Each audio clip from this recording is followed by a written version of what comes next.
بدلی، یہ تجربہ تو ہوا 12 مرتبہ اسلام، یہ تجربہ تو ہوا 12 مرتبہ اسلام، چراغ بدلے مگر روشنی نہیں بدلی، خدا کے دین۔ نعرہ صلوات۔ اللہم صلی علی محمد و آل محمد۔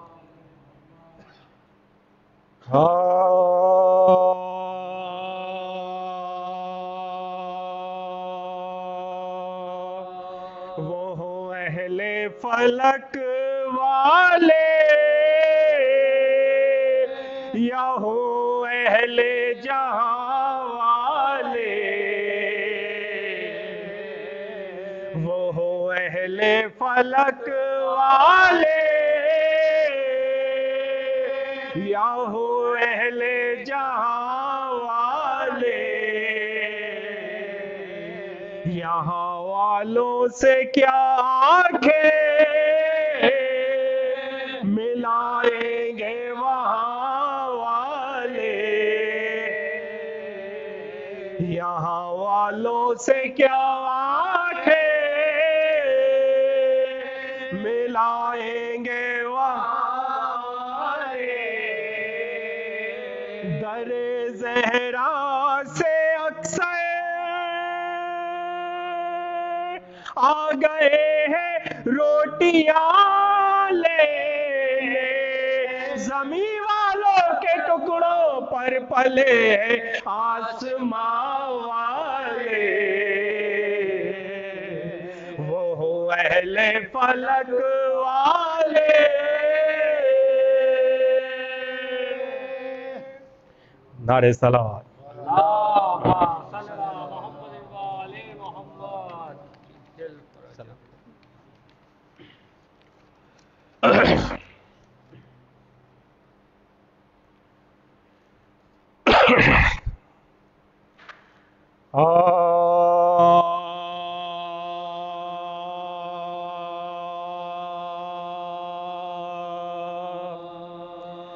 بیٹھا ہے مشکلات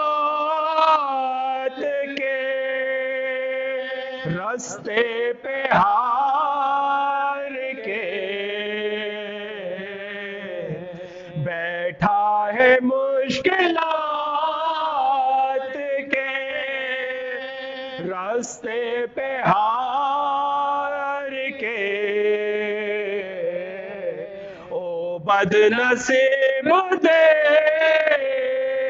او بد نصیب دے علی کو پکار کے، بیٹھا ہے مشکلات کے رستے پہ ہار کے، ہے بستر رسول پہ ہے در یہ کب کھلا، ہے بستر رسول پہ ہے در یہ کب کھلا، انگڑائی جب کلی شب، انگڑائی جب کلی شب ہجرت گزار کے، بیٹھا ہے مشکلات کے راستے پہ ہار کے، یہ معجزہ ہے عرش پہ آئے گئے رسول، یہ معجزہ ہے عرش